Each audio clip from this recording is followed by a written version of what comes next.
बिस्मिल्लाहिर्रहमानिर्रहीम अस्सलाम वालेकुम। बेटा आज हम डिस्कस करेंगे कि बेंजीन का स्ट्रक्चर क्या होता है। तो इससे पहले चूँकि बेंजीन जो है इसका थोड़ा सा इंट्रोडक्शन आपको बताना चाहिए कि बेंजीन 1825 में माइकल फैराडे ने destructive distillation of vegetable oil से जो है वो हासिल की थी और जो है बाद में हॉफमैन ने इसको 20 ईयर्स लेटर जो है कोल तार से हासिल किया। अब हमारे पास जो बेंजीन है ये कार्सिनोजेनिक कंपाउंड है। एक बात याद रखनी है, हाईली वोलेटाइल है, इनफ्लेमेबल है और ये इसको आसानी से आग लग जाती है। और जब आग लगती है तो इसका फ्लेम जो है वो सूटी होता है। सूटी मतलब धुआंधार। इसमें कार्बन टू हाइड्रोजन रेशो बहुत ज़्यादा होती है, इसलिए जो है वो जब उसको आप जलाते हैं तो उसमें अनबर्न कार्बन जो है वो ब्लैक जो धुआं है वो इसका ज़्यादा होता है। तो आइए अब इसके स्ट्रक्चर की तरफ चलते हैं। आप देख सकते हैं कि जो बेंजीन है इसके स्ट्रक्चर को समझने के लिए आप देखें कि किसी भी कंपाउंड के स्ट्रक्चर को फाइंड करना हो तो सबसे पहले ये पता होना जरूरी है कि इसके अंदर एलिमेंट्स कौन कौन से हैं। तो सबसे पहले इसका एलिमेंटल एनालिसिस किया गया जिससे इसका एम्पिरिकल फार्मूला कैलकुलेट किया गया, या आपने कंबस्शन एनालिसिस में पढ़ा हुआ है। तो इसका एम्पिरिकल फार्मूला बेटा क्या आया, CH। अब एम्पिरिकल फार्मूला जब किसी कंपाउंड का आ जाए तो उसके बाद उसका जो है एम्पिरिकल फार्मूला मैथ आप आसानी से कैलकुलेट कर सकते हैं। जैसा कि आप देख सकते हैं कार्बन का 12 होता है, हाइड्रोजन का 1, तो कितना हो गया बेटा 13। इसका एम्पिरिकल फार्मूला मैथ आ गया। उसके बाद इसका मॉलिक्यूलर मैथ हम वेपर डेंसिटी मेथड एक टेक्निक है, जैसे मैथ स्पेक्ट्रोमीटर आपने फर्स्ट ईयर में पढ़ा था, उस टेक्निक से आप क्या फाइंड करते हैं जो है इसका मैथ। तो यहाँ वेपर डेंसिटी मेथड एक प्रोसेस है जिससे हम उसका मॉलिक्यूलर मैथ कैलकुलेट किया तो 78.108 इसका एटॉमिक मैथ यूनिट आंसर आ गया। अब जब मॉलिक्यूलर मैथ आ जाए तो हमारे पास मॉलिक्यूलर फार्मूला कैलकुलेट करना हो तो हमारे पास एफएससी पार्ट 1 में आपने पढ़ा था कि molecular formula is equal to n into empirical formula. यानी कि अगर आपके पास एम्पिरिकल फार्मूला मौजूद हो तो आपके पास वैल्यू ऑफ n भी मौजूद हो तो उससे मल्टीप्लाई करते हैं तो मॉलिक्यूलर फार्मूला आ जाएगा। और वैल्यू ऑफ n कैसे फाइंड करते हैं, इस एम्पिरिकल फार्मूला को नीचे ले जाएं तो आ जाएगा मॉलिक्यूलर मैथ, ऊपर आ जाएगा ये वाला, और नीचे इसका एम्पिरिकल फार्मूला मैथ नीचे आ जाएगा। तो मॉलिक्यूलर मैथ बेटा कितना है 78, और उसको हम ऊपर लिख लेंगे, और एम्पिरिकल फार्मूला मैथ 13 नीचे आ जाएगा। तो इसको डिवाइड करेंगे तो वैल्यू ऑफ n कितनी आ गई 6। इस 6 को यहाँ पुट करें और एम्पिरिकल फार्मूला की जगह CH लिखें तो हमारे पास आ जाएगा 6 इंटू CH, तो ये बन जाएगा C6H6। तो C6H6 मॉलिक्यूलर फार्मूला आ गया हमारे पास बेंजीन का। तो इससे क्या पता चला, आपको पता है कि अगर कार्बन 6 हो तो अल्केन्स में हाइड्रोजन कितने होते हैं 6 टू द 12 प्लस 2 14 हाइड्रोजन होते हैं। यानी कि 6 कार्बन के पास 14 हाइड्रोजन अवेलेबल होते हैं। उसके बाद अगर कार्बन 6 हो और डबल बॉन्ड एक आ जाए तो हाइड्रोजन कितने होते हैं बेटा 12, डबल हो जाते हैं, CnH2n उसका फॉर्मूला है। अगर उसका मतलब अनसैचुरेशन आ गई है, जो अल्केन्स होते हैं सैचुरेटेड होते हैं, अल्कीन्स अनसैचुरेटेड, और अल्काइंस और ज्यादा अनसैचुरेटेड कि उसमें 2 हाइड्रोजन और कम हो जाते हैं, तो उसके फॉर्मूले के मुताबिक C6H10 होता है। जबकि यहां देखें C6H6 है, यानी कि जितने कार्बन है उतने ही हाइड्रोजन है। तो ये जो है हाईली अनसैचुरेटेड कंपाउंड है। तो इसके स्ट्रक्चर के बारे में फिर मुख्तलिफ प्रपोजल्स आई शुरू में। तो पहले इसके स्ट्रक्चर के बारे में प्रपोजल्स आई कि ये स्ट्रेट चेन स्ट्रक्चर इसका हो सकता है। जब स्ट्रेट चेन स्ट्रक्चर पॉसिबिलिटीज आई तो इसको फिर बाद में मुख्तलिफ एक्सपेरिमेंटल ग्राउंड्स पे, मुख्तलिफ एविडेंसेस के आने पे इस स्ट्रक्चर को रिजेक्ट कर दिया गया। इसे यहाँ पे लिखा हुआ है straight chain structure ruled out, यानी कि स्ट्रेट चेन बेंजीन हो सकती है स्ट्रक्चर, इस पॉसिबिलिटी को नजरअंदाज कर दिया गया आफ्टर सम जो एक्सपेरिमेंटल एविडेंस। तो वो क्या हो सकते हैं, तो पहले हम 2 स्ट्रक्चर प्रपोज करते हैं, वैसे और भी हैं लेकिन 2 जो बुक्स में डिस्कस किए हुए हैं हमारी आम बुक्स में। तो ये हमारे पास पहला स्ट्रक्चर है, इसमें देखिए 6 कार्बन है और 6 ही हाइड्रोजन, अगर आप काउंट करें तो 1 2 3 4 5 6 हाइड्रोजन 6 कार्बन। तो इसका नाम क्या है, 1 पे ट्रिपल बॉन्ड है, 5 पे ट्रिपल बॉन्ड है, तो ये बन जाएगा 1,5 हेक्सा डाइआइन। और ये है इसका 1 पे डबल और 5 पे डबल और 3 पे ट्रिपल बॉन्ड है, तो 1,5 हेक्सा डाइइन और 3 आइन। ये दोनों स्ट्रक्चर जो हाईली अनसैचुरेटेड स्ट्रक्चर के बारे में बताते हैं कि बेंजीन जैसे अनसैचुरेटेड हाईली है, ये भी हाईली अनसैचुरेटेड है। अब हमने इसके ऊपर असल बेंजीन पे एक्सपेरिमेंट करेंगे और देखेंगे कि क्या इस स्ट्रक्चर के मुताबिक वो बिहेव करता है कि नहीं करता। अगर वैसा करता है तो हम कहेंगे यही स्ट्रक्चर बेंजीन का है, अगर ये मैच नहीं करेगा तो हम कहेंगे ये बेंजीन का स्ट्रक्चर नहीं है। फॉर एग्जाम्पल सबसे पहले मोस्ट इंपॉर्टेंट बात याद रखें, अगर अल्कीन है ये और ये अल्काइन है और ये अल्कीन और अल्काइन दोनों ट्रिपल डबल बॉन्ड दोनों हैं, इन दोनों स्ट्रक्चर्स की ये खूबी है, ये हम अल्कीन अल्काइन में पढ़ चुके हैं कि इसके अंदर अगर ऑक्सीडाइज्ड हो जाते हैं ये, जब अल्कलाइन KMnO4 सॉल्यूशन इसमें ऐड करते हैं। इथीन में बेटा KMnO4 सॉल्यूशन ऐड करें, हमने बेस टेस्ट पढ़ा था, तो KMnO4 का कलर क्या हो जाता था, डिस्चार्ज हो जाता था। जब इथीन में बोरोमीन ऐड करें तो बोरोमीन का जो ऑरेंज कलर है वो डिस्चार्ज हो जाता है। तो ये दोनों रिएक्शन ये बताते हैं कि इथीन हो, इथाइन हो, या अगर बेंजीन, इन दोनों में से कोई एक स्ट्रक्चर है, तो जैसे ये अल्कीन रिएक्शन शो करते हैं KMnO4 के साथ और बोरोमीन का कलर डिस्चार्ज करते हैं, लेकिन बेंजीन में जब यही एक्सपेरिमेंट किया, उसमें KMnO4 ऐड किया तो नो चेंज इन कलर। बोरोमीन के अंदर, बेंजीन के अंदर जब हमने KMnO4 डाला तो KMnO4 का जो पर्पल कलर था, KMnO4 का कलर क्या होता है, पर्पल, वो पर्पल कलर गायब नहीं हुआ।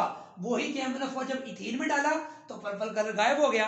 तो ये दो रिएक्शन किसी कंपाउंड के अंदर अनसैचुरेशन को डिस्क्राइब करते हैं, यानी कि अगर किसी कंपाउंड में अल्कीन अल्काइन है, उसकी अनसैचुरेशन है, तो ये दोनों एक सॉल्यूशन डालें कलर डिस्चार्ज, ये सॉल्यूशन डालें इसका कलर भी डिस्चार्ज, इससे पता चलेगा वो कंपाउंड अनसैचुरेटेड है, अनसैचुरेटेड है।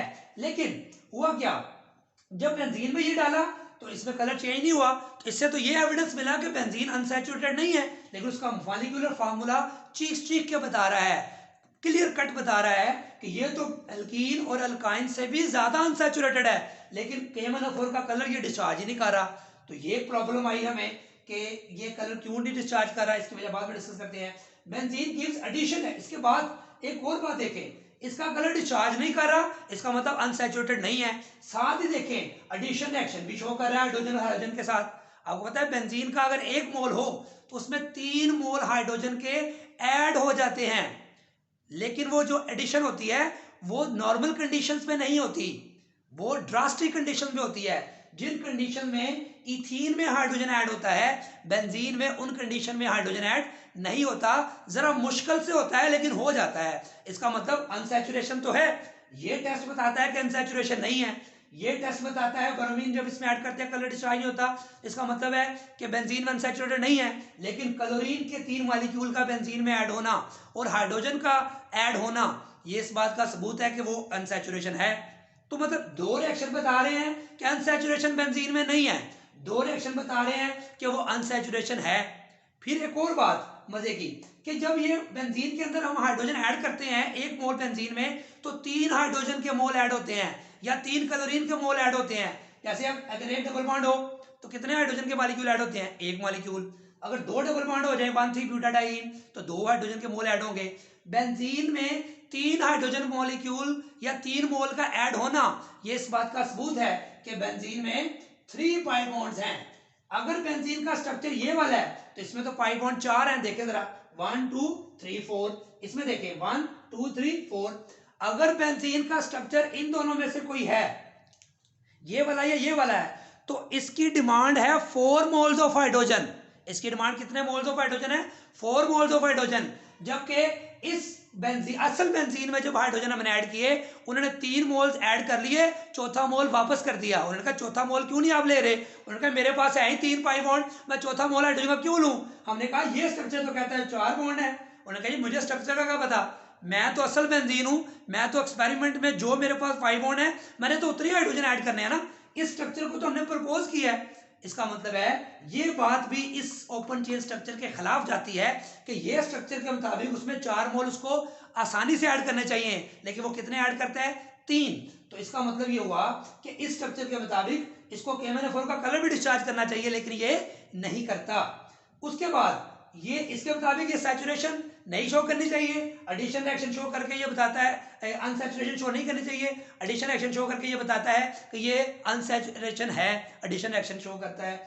फिर मजे की बात ये है, अल्कीन अल्काइन में हमने पढ़ा था कि वो सब्स्टिट्यूशन रिएक्शन अल्कीन्स नहीं देती, एडिशन रिएक्शन उनकी स्पेशलिटी है। लेकिन यहाँ देखें जब हम इसको रिएक्ट करवाते हैं कंसंट्रेटेड नाइट्रिक एसिड और कंसंट्रेटेड सल्फ्यूरिक एसिड के साथ, तो नाइट्रोबेंजीन बन जाता है, नाइट्रो बेंजीन सल्फोनिक एसिड बन जाता है, तो ये सल्फोनिक सब्स्टिट्यूशन रिएक्शन भी शो कर रहे हैं। यानी कि ये अल्कीन से, अल्केन जो होते हैं वो सब्स्टिट्यूशन शो करते हैं, अल्कीन्स क्या शो करती हैं, एडिशन। ये डिफरेंट कंपाउंड आ गया ऑलराउंडर, जो सब्स्टिट्यूशन भी शो कर रहा है और एडिशन भी शो कर रहा है। ठीक हो गया। ये दोनों बातें भी इससे जो है वो कंट्राडिक्ट करी थी, इसकी ओपन स्ट्रक्चर की वायलेशन करती हैं। उसके बाद एक और मोस्ट इंपॉर्टेंट पॉइंट कि जब अगर इसका हम ओपन चेन स्ट्रक्चर तस्वर करें तो इसके 6 कार्बन स्ट्रेट चेन में होंगे। सपोज मैंने 3 स्ट्रक्चर बनाए हैं, अगर इसकी नंबरिंग करें तो ये 1 2 3 4 5 6, ये 2 पे इसकी 1 2 3 4 5 6 2 ये पोजीशन है, ये 3 पोजीशन है।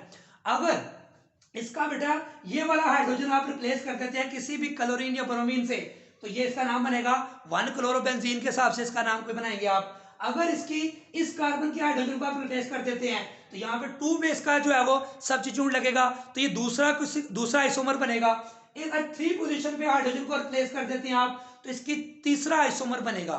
यानी कि 1 क्लोरोबेंजीन, 2 क्लोरोबेंजीन, 3 क्लोरोबेंजीन, आपके पास 3 डिफरेंट आइसोमर्स बनने के चांसेस हैं अगर बेंजीन का स्ट्रक्चर ये मान लें। लेकिन जब हमने एक्सपेरिमेंट किया तो बेंजीन की जब क्लोरीनेशन की तो क्लोरोबेंजीन एक ही स्ट्रक्चर बना, यानी कि जब क्लोरीन की सब्स्टिट्यूशन की तो वो क्लोरोबेंजीन का एक ही कंपाउंड बना।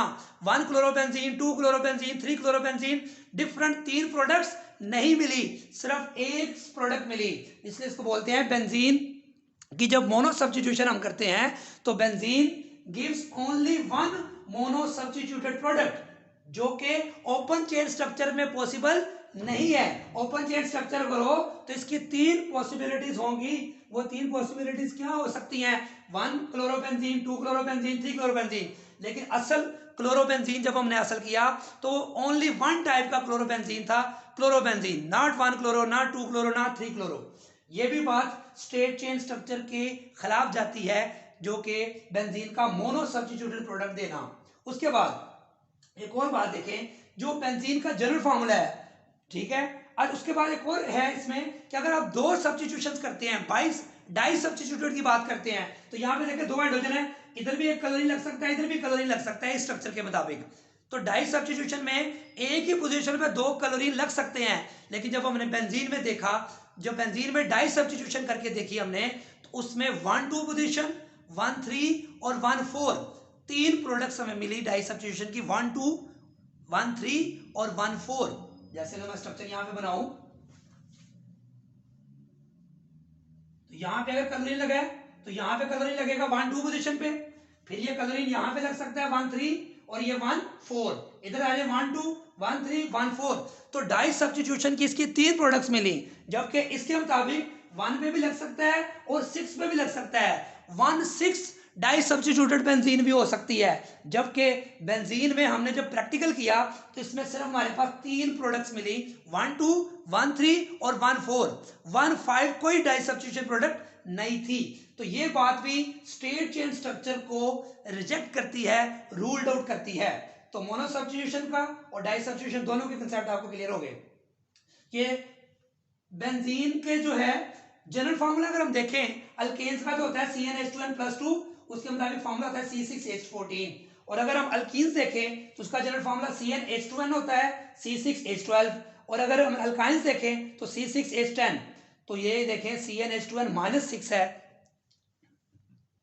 तो ये अल्कीन अनोखा ही कंपाउंड है जिसका जनरल फार्मूला भी अनोखा ही है। ना वो अल्केन को फॉलो करता है, स्ट्रेट चेन अल्केन को फॉलो करता है, ना स्ट्रेट चेन अल्कीन को, ना स्ट्रेट चेन अल्काइंस को फॉलो करता है। ये सारी बातें अगर इकट्ठी करें तो हमें क्या पता चला कि जो बेंजीन है उसकी स्ट्रेट चेन स्ट्रक्चर की तमाम पॉसिबिलिटीज रिजेक्ट हो जाती हैं। एक उसका कि मोनो सब्स्टिट्यूशन वाली बात, और डाई सब्स्टिट्यूशन की सिर्फ 3 प्रोडक्ट्स यहाँ ज्यादा बनती हैं। इसमें पाई बॉन्ड 4 हैं और 4 हाइड्रोजन ऐड होने चाहिए, लेकिन असल बेंजीन में 3 होते हैं, तो ये फिर भी रिजेक्ट हो जाता है। उसके बाद इस स्ट्रक्चर के मुताबिक इसको एडिशन रिएक्शन भाग के करनी चाहिए, जल्दी करनी चाहिए, लेकिन ये एडिशन रिएक्शन में अल्कीन तो करती है फौरन इन दोनों का कलर डिस्चार्ज, लेकिन बेंजीन के MnO4 का और ब्रोमीन का कलर डिस्चार्ज नॉर्मल कंडीशंस में नहीं करता। उसके बाद बेंजीन 3 हाइड्रोजन को ऐड कर लेता है, क्लोरीन को ऐड करके ये बताता है कि मैं एडिशन कर सकता हूं, मैं हाईली अनसैचुरेटेड हूं। इनको इनका कलर डिस्चार्ज ना करके वो कभी बताता है कि मैं अनसैचुरेटेड नहीं हूं। फिर वो सब्स्टिट्यूशन करके ये बताता है कि मैं जो है वो अल्केन्स की तरह सैचुरेटेड हूं। तो ये सारी बातें स्ट्रेट चेन स्ट्रक्चर को जो है वो जस्टिफाई नहीं करती, ये सारी चीजें साइक्लिक स्ट्रक्चर को सपोर्ट करती हैं। तो तो पेपर में अगर क्वेश्चन आए आपको यहाँ तक कि empirical structure of benzene discuss करें और उसकी स्ट्रेट चेन स्ट्रक्चर जो है उसको रूल्ड आउट करें, उसकी पॉसिबिलिटी को, तो ये सारे पॉइंट्स यहाँ तक आप लिखकर इसकी जो है स्ट्रेट चेन स्ट्रक्चर की पॉसिबिलिटी को क्या करेंगे, रूल्ड आउट करेंगे। अब हम आगे डिस्कस करेंगे नेक्स्ट लेक्चर में जो है वो केक्यूले स्ट्रक्चर, कि उसने इसके साइक्लिक स्ट्रक्चर को प्रपोज किया था। 40 साल तक ये प्रॉब्लम रही कि स्ट्रक्चर इसका क्या होगा, फिर केक्यूले ने इसके साइक्लिक स्ट्रक्चर को प्रपोज किया, उसको फिर हम नेक्स्ट लेक्चर में डिस्कस करेंगे कि उसकी सपोर्ट में फिर कौन कौन से एविडेंसेस है, एक्सरे एनालिसिस क्या है और जो उसका डिफेक्ट क्या है। तो दुआओं में याद रखें, चैनल को सब्सक्राइब करें अगर नहीं किया, अपने फ्रेंड्स में शेयर करें, कमेंट्स ज़रूर दीजिएगा। अल्लाह हाफिज़।